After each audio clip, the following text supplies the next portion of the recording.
Vamos dizer hoje aqui, a Dona Maria, assim, pela idade, assim, dificuldade, né, de locomoção, fala, etc.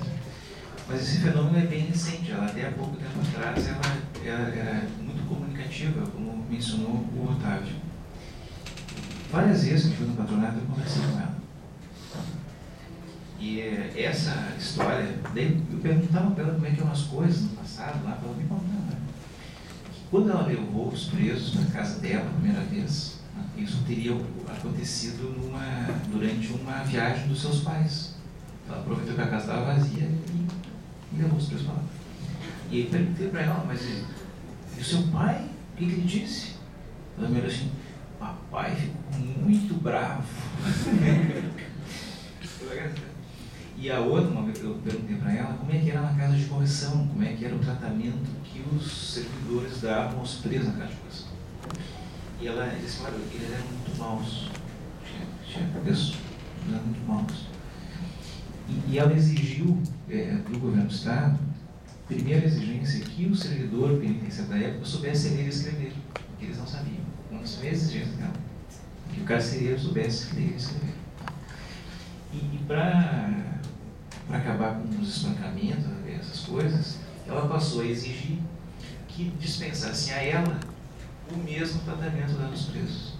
E como não iam bater nela, por tabela, ela acabou, digamos assim, humanizando aquele sistema lá dentro. Bom, vamos passar a palavra do nosso segundo palestrante. O Dr. Paulo Rangel é graduado em Direito pela Universidade Cândido Mendes, mestre em Ciências Penais pela mesma universidade, doutor em Direito Penal, pós-doutor pela Faculdade de Direito da Universidade de Coimbra, professor lá da Cândido Mendes, professor adjunto da Universidade do Rio de Janeiro, desembargador do Estado do Rio de Janeiro, foi promotor de justiça. O Paulo Rangel tem várias obras publicadas na área do direito penal, modo júri, processo penal, etc. Várias obras. Mas, Paulo, não foste chamado aqui por esse currículo. Quero te dizer isso. Não foi esse currículo, não foi por isso que te chamamos. Quando pensamos em fazer essa homenagem para a Dona Maria, primeira coisa, vamos trazer alguém de fora, porque santo de casa não faz milagre. Quem é que nós vamos trazer? Nós vamos homenagear uma pessoa diferente. E Dona Maria foi uma pessoa diferente, vamos trazer uma pessoa diferente. Por isso resolvemos te trazer. O Paulo é uma pessoa diferente, tem uma história de vida diferente, tem uma atuação na área do direito diferente. E por essas duas diferenças de modo de pensar, de agir, a tua experiência de vida, é por isso que te convidamos assim, para fazer um encerramento aqui dessa homenagem à Dona Maria Tavares, essa mulher que conhece este hoje. Está só uma palavra.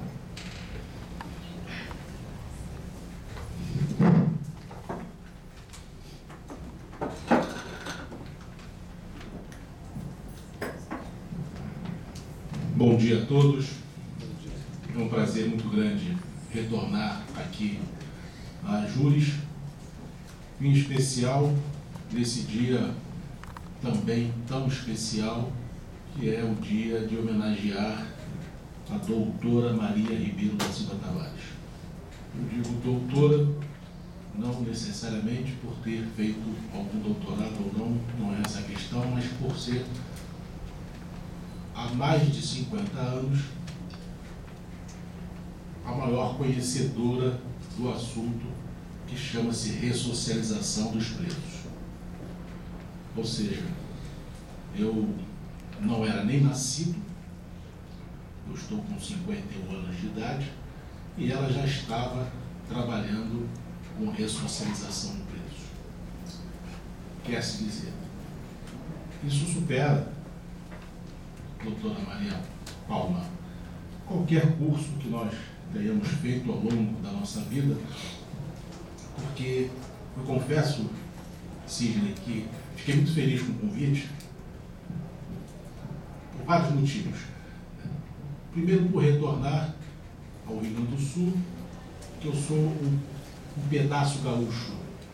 Eu morei 4 anos em Canoas, de 68 a 72. Ninguém aqui era nascido, a não ser a senhora Maria. Então, já falei muito bate. Segundo, por ser de fora e vir aqui homenagear uma mulher que trabalha com a mão na massa daquilo que nós fazemos no plano teórico. Estudar execução penal, estudar ressocialização, nesses autores todos que nós lemos. Ela exercita e pratica todos esses autores. Então, fiquei lisonjeado. E nada na vida acontece por acaso. Eu, que sou kardecista, penso assim. Então, se eu fui escolhido, tem uma passagem no Evangelho que diz: muitos serão chamados, poucos serão os escolhidos. Se nós aqui todos fomos escolhidos para estar aqui, escolhidos para falar, isso tem um significado. Porque diariamente eu trabalho com essa mão de obra. Eu sou desembargador da 3ª Câmara Criminal, julgo diariamente casos criminais. E mandamos pessoas para o presídio diariamente, retiramos também do presídio, enfim. E aí é necessário nós termos conhecimento, consciência da responsabilidade que pesa sobre nós. Então, quero dizer, quando a Júris me convida, assim, eu fico pensando, e eu sei que não é pelo currículo, porque currículo tem um monte de gente aí com currículos melhores, etc. Não é essa a questão.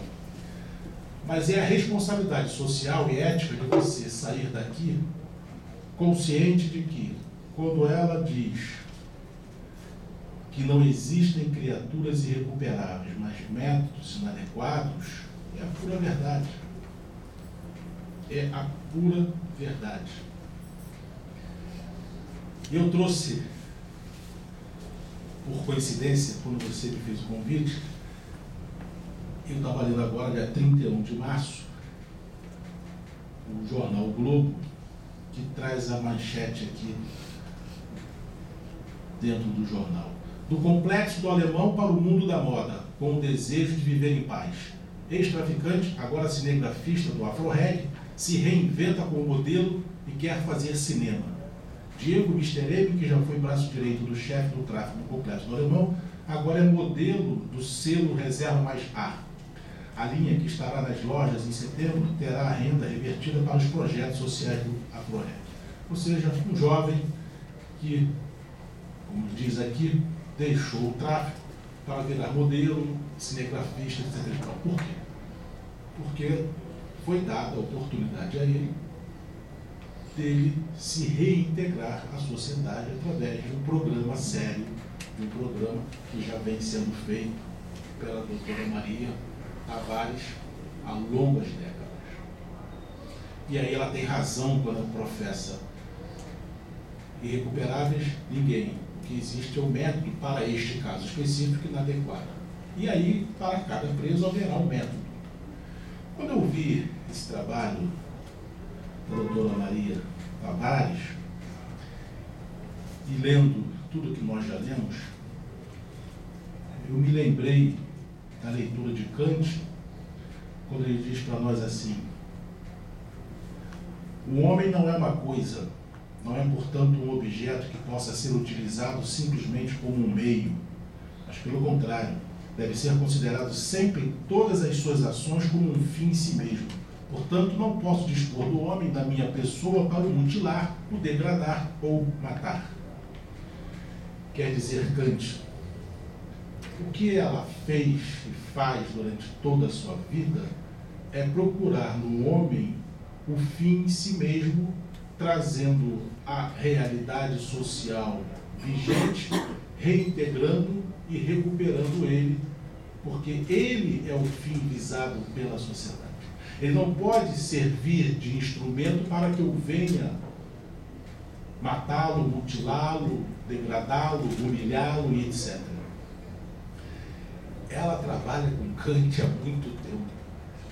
Enquanto nós, na área acadêmica, professores, doutores, pós-doutores, ficamos falando isso, falando, a gente nem tem ideia, às vezes, muito bem do que está falando, mas acha bonito aquilo que está falando e faz esse discurso no meio acadêmico. Eu confesso, Sidney, hoje eu estou muito reticente, muito chateado com a academia. Porque eu vejo esse discurso, aí quando o cara senta ali, que ele é um promotor, um juiz, um advogado, um operador jurídico, ele não faz aquilo que ele se propôs, ou que ele se propôs na academia. O discurso dele não é conectado com a realidade dele. E aí você pega o livro dele, a obra dele é fantástica, etc. Mas a prática dele não é uma prática fantástica. Ele não tem esse compromisso ético para com o outro, né? Aquilo que Henrique Dussel vem dizer para nós, um filósofo argentino, né? A ética da alteridade, de alter, outro, a ética para com o outro enquanto um ser igual a nós na sua diferença. O que a senhora Maria Tavares trabalha nesses anos todos é com a ética da alteridade, um compromisso ético de resgatar no outro aquilo que ele sempre teve, e que o Estado, por algum momento, não quis ou não conseguiu enxergar, que é a sua dignidade.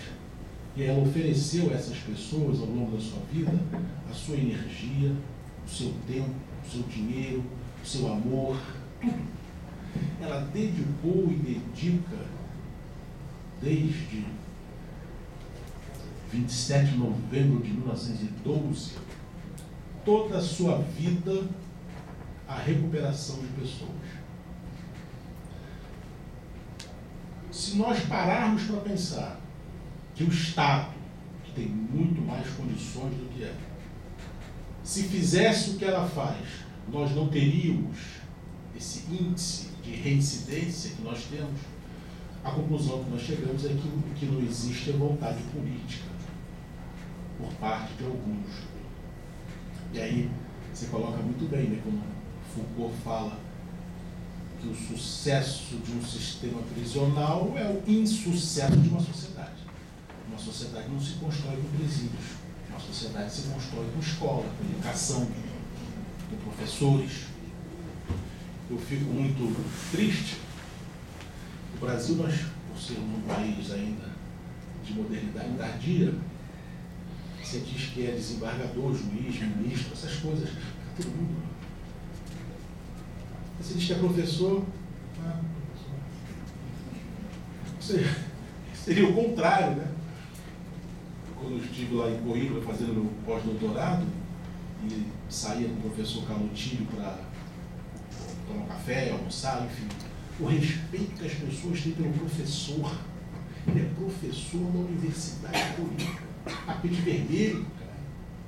Aí entrou lá a juíza da Corte Constitucional, que seria uma ministra, né? Eles chamam de juíza da Corte. Ninguém ligou. A juíza está ali. Deixa eu atender aqui o professor. Por quê? Porque um país se constrói com educação. Não é que tenha desprezo pela figura do juiz, não é isso. Mas o importante para eles é a educação. Por isso que é um país,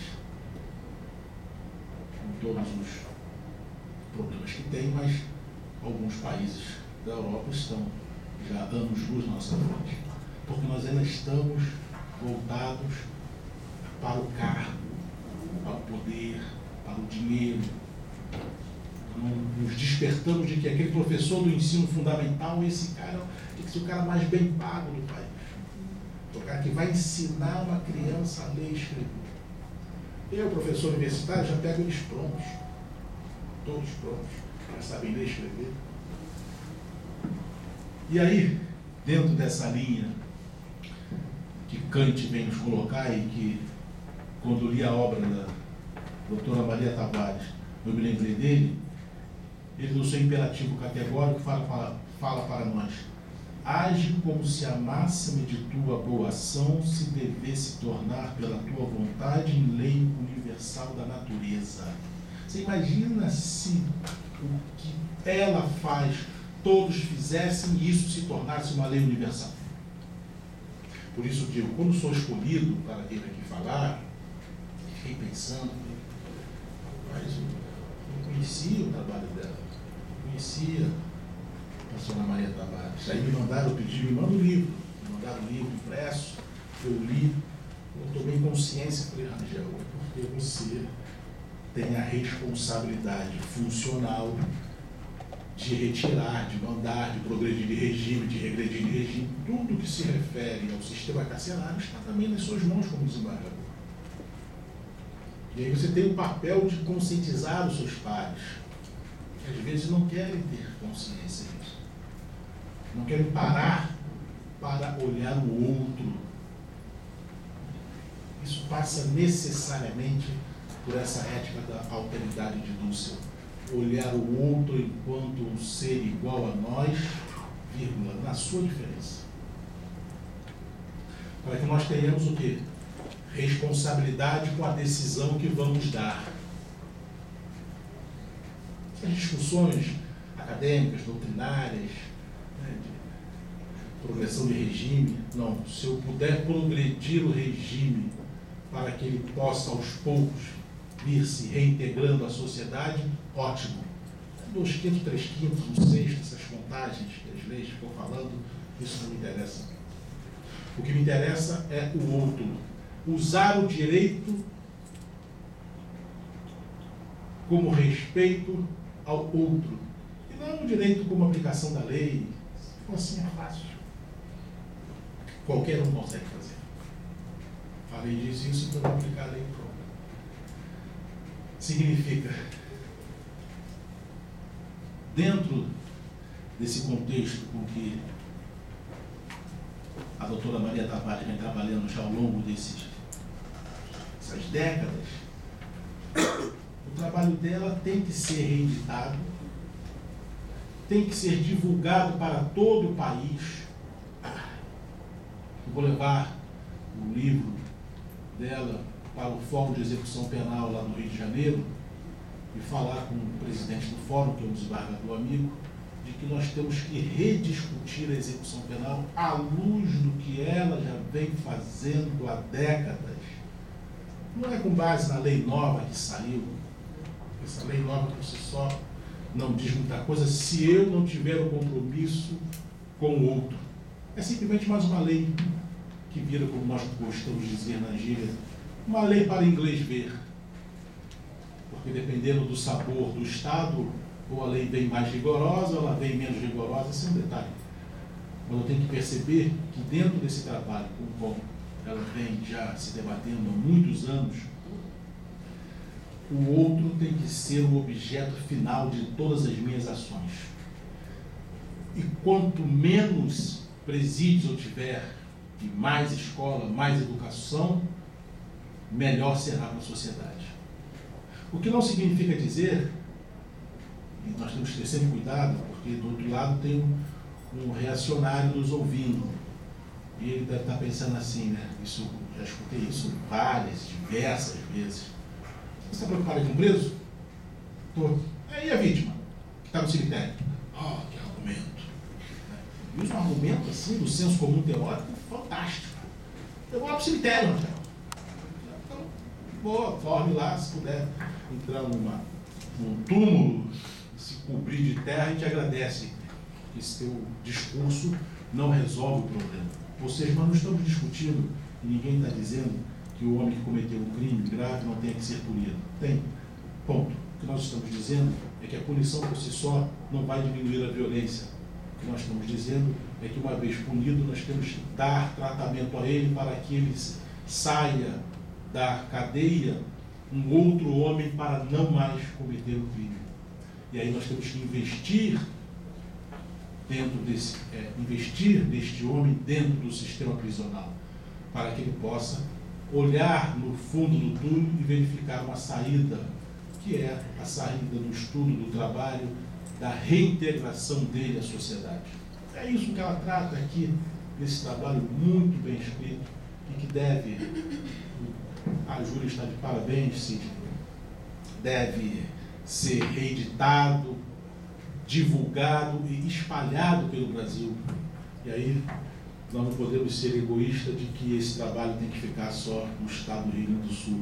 Esse trabalho tem que ir para os 27 estados, Distrito Federal, e cada um de nós ter a responsabilidade de divulgar esse trabalho. A imprensa está aí fora, esse trabalho tem que ser divulgado. Quando o filho dela saiu, eu fui lá falar com ele isso, conversamos, enfim. Acabei sabendo de outras histórias que ele me contou. Esse trabalho tem que ser divulgado para que nós venhamos ter um resultado efetivo, não só no âmbito do Rio Grande do Sul. É um trabalho fácil? Não, não é. Nós vamos encontrar muita resistência, muita. Nós somos aqui talvez 50. O Datena tem um microfone igual a esse, que ele fala com 80 milhões de pessoas. E ele fala: coronel, aviador, comandante Aguiar, onde é que o senhor está? O senhor está aí com o seu helicóptero na casa. Ah, o senhor está na casa dessa senhora que foi invadida pelos bandidos, né? O juiz deu a ele visita periódica ao lar, né? Quer dizer que ele pôde visitar a família e invadiu esta casa. Como é que está a situação aí, comandante? Aí pronto. Quando ele diz isso pra gente, né? O cidadão que está em casa: mas como é que pode, o juiz deixou esse cara visitar a casa? Ah, o juiz deu a ele negócio de indulto. O trabalhador, para conseguir um dia para ir no dentista, é um sacrifício. O preso tem direito a indulto. Olha lá, ele está na casa da velhinha, invadiu a... 80 milhões de pessoas escutam falar isso. E aí o leigo acredita nele. Realmente, rapazinho, eu pedi uma dispensa do trabalho, o patrão não deu. O juiz deixou o preso condenado em casa a visitar a família. Aí, e nós, com essa dificuldade, estamos aqui, somos 50. Ela já faleceu, que Deus a tenha, mas é uma grande apresentadora de TV, é indiscutível isso, a competência, a capacidade dela, um amor de pessoa, um doce, que era a senhora Hebe Camargo. Mas como ela botava aquelas pessoas naquele sofá dela, botava uma gostosa do Big Brother, aí botava um cantor sertanejo, pegava uma modelo da Fazenda, pegava um outro não sei o quê, e iam discutir execução penal. Essas pessoas discutir direito penal, que a pena aumentou, que a pena diminuiu, que a lei saiu, como é que pode isso? Ah lá, o preso tem direito, e cada uma daquelas pessoas especialistas no assunto ficava dando a sua opinião. Falei: rapaz, eu estudo isso há 30 anos que eu estou lendo direito penal, até hoje com minhas dúvidas, até hoje a gente fica... Então a gente aprende. Ela botou lá um cantor sertanejo, que é um grande cantor, não há dúvida, mas que direito penal, data vênia, ele não sabe nada. Mas o microfone dela, o sofá dela era visto por 120 milhões de telespectadores.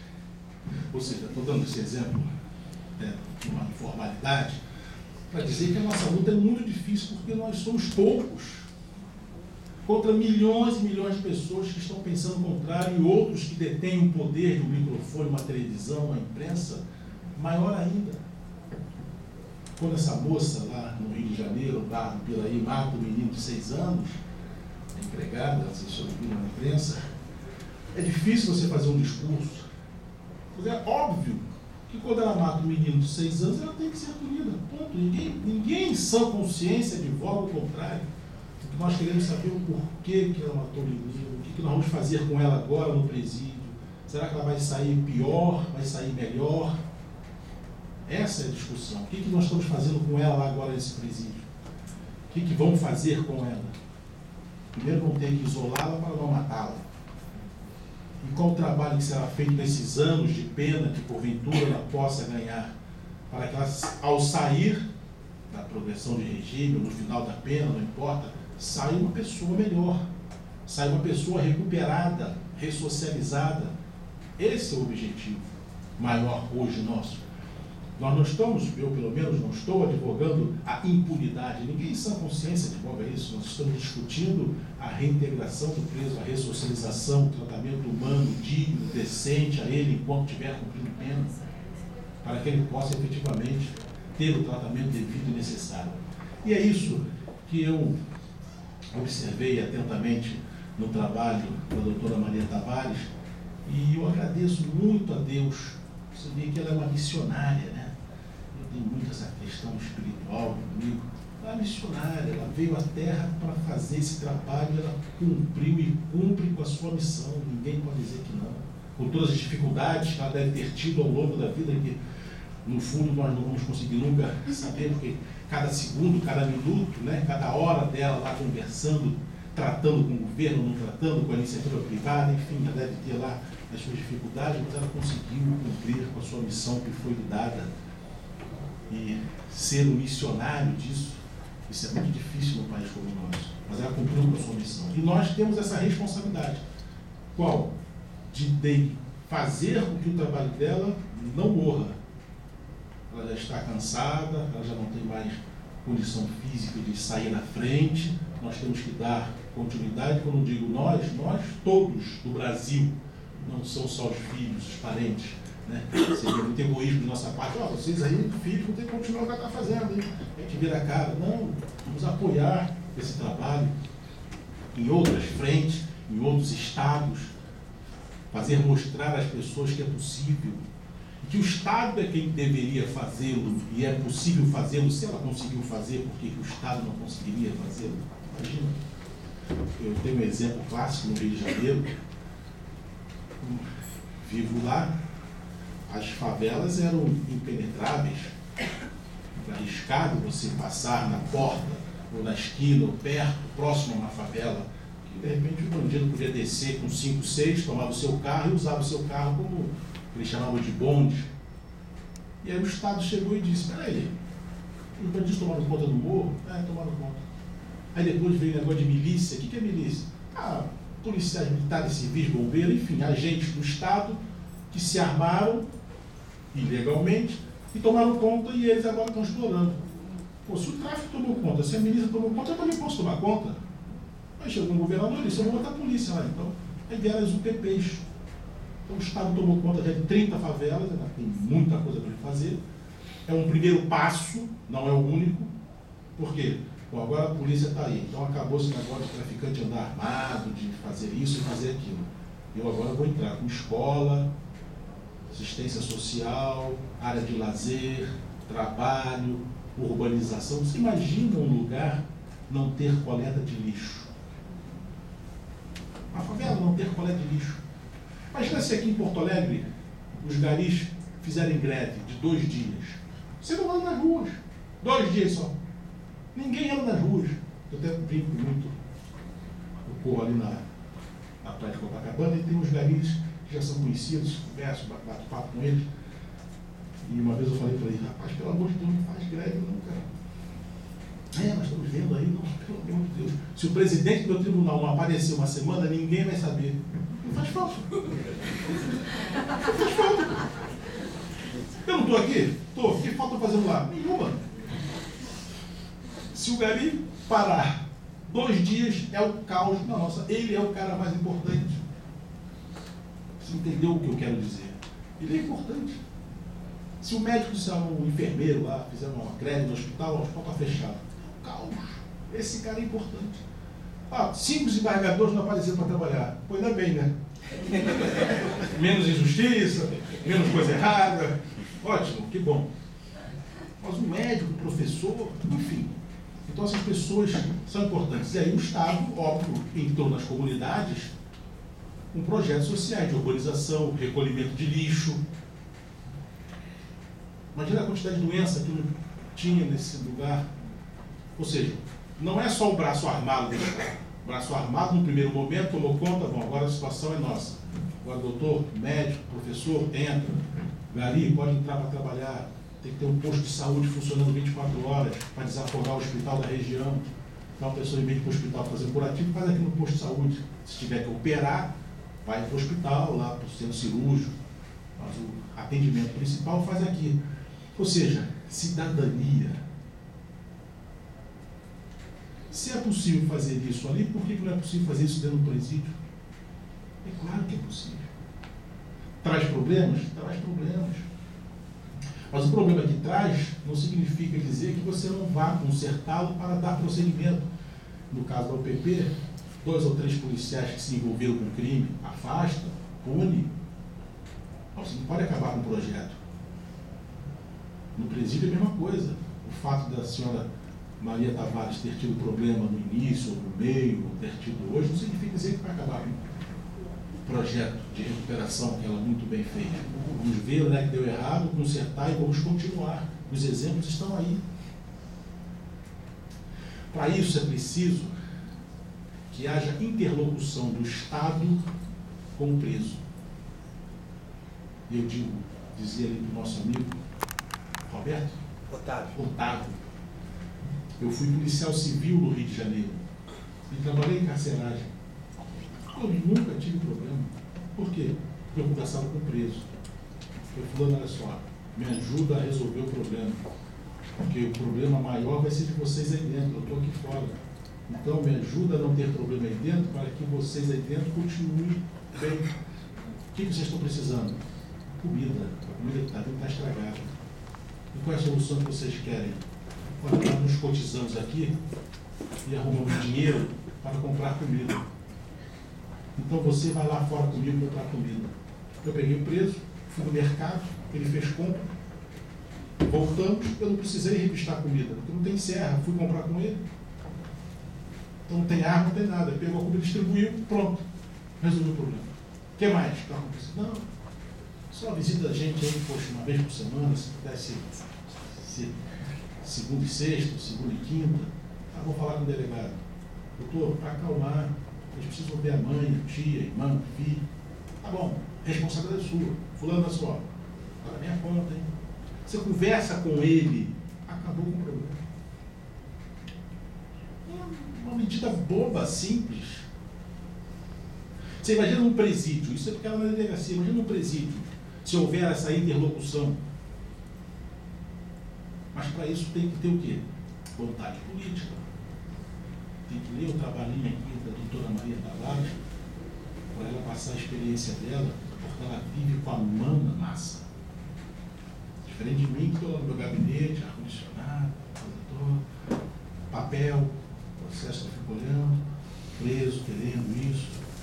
No meu caso específico, até tenho essa experiência que vem lá de trás.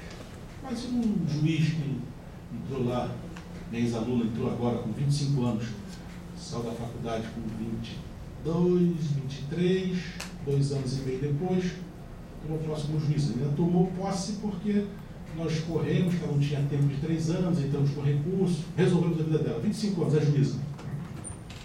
A experiência dela foi aluno do colégio militar, brilhante colégio, foi aluno da UERJ, estudou, passou no concurso do Ministério Público como funcionária, abriu da magistratura, foi brincar de fazer para ver como é que era, porque ela não tinha um tempo, passou a juíza.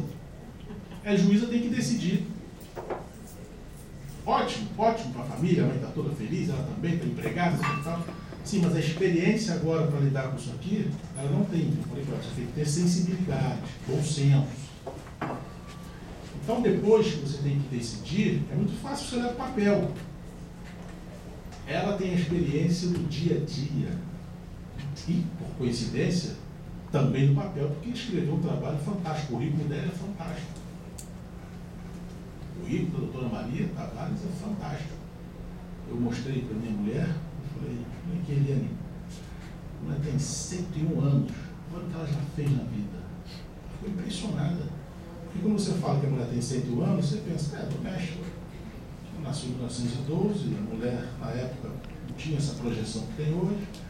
O que ela deve ter feito? Ela deve ter feito um curso normal, foi ser professora, nada disso. Olha o currículo dela, fantástico. É um espírito diferenciado. Aí é que eu digo, isso é uma missionária. Ela veio especificamente para fazer tudo isso e cumprir religiosamente com a sua missão. E aí, para encerrar, eu estava olhando naquelas leituras que a gente faz paralelo, que o direito é muito chato, eu não tenho mais paciência para ler sobre direito. Eu ouvi um poema do Luiz Fernando Veríssimo, que é gaúcho, não é? Estava doente, aí um tempo, mandou. Pois é, então, ele fez esse poema aqui para a doutora Maria Ribeiro Tavares.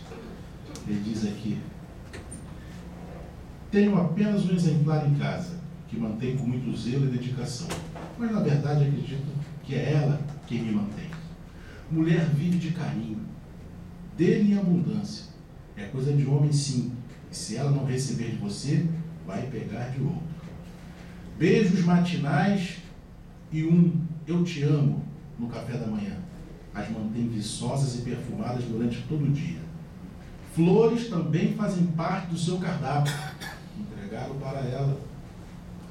Mulher que não recebe flores murcha rapidamente e adquire traços masculinos com rispidez e brutalidade. Respeite a natureza. Você não suporta TPM? Case-se com um homem. Mulheres menstruam, choram por nada, gostam de falar do próprio dia. Não faça sombra sobre ela. Se você quiser ser um grande homem, tenha uma mulher ao seu lado, nunca atrás. Assim, quando ela brilhar, você vai pegar um bronzeado. Porém, se ela estiver atrás, você vai levar um pé na bunda. Aceite. Mulheres também têm luz própria e não dependem de nós para brilhar.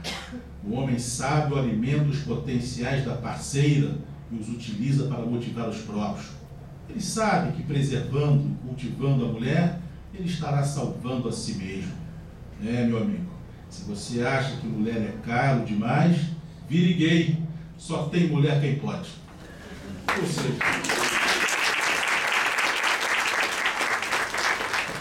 nós devemos agradecer a Deus por Ele ter permitido que a senhora Maria Tavares estivesse entre nós, essa mulher fantástica, maravilhosa, e pudesse fazer esse trabalho que ela fez, que nos ensinou, nos inspira e nos estimula. Muito obrigado a vocês e parabéns.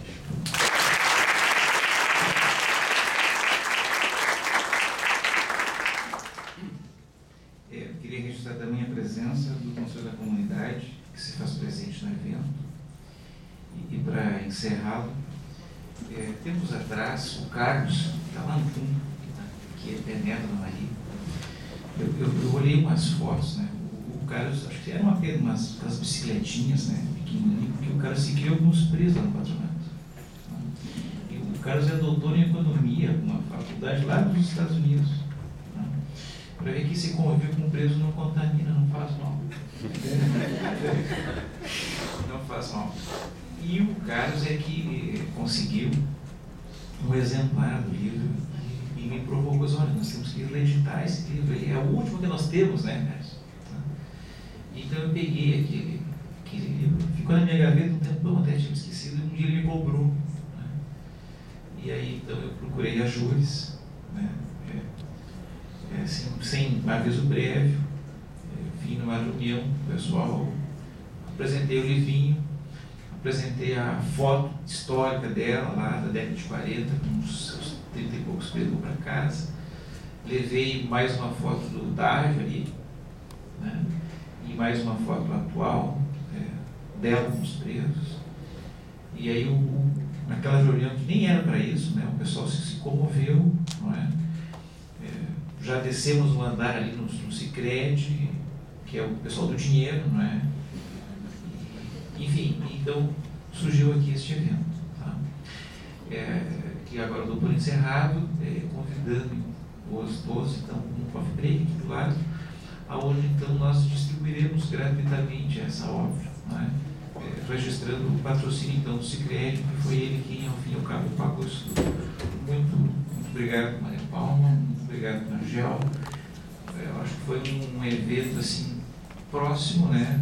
Não muito raro, não muito grande, mas bem ao estilo do que foi a vida de Maria Tavares nessa vida centenária que ela teve. Muito obrigado a todos.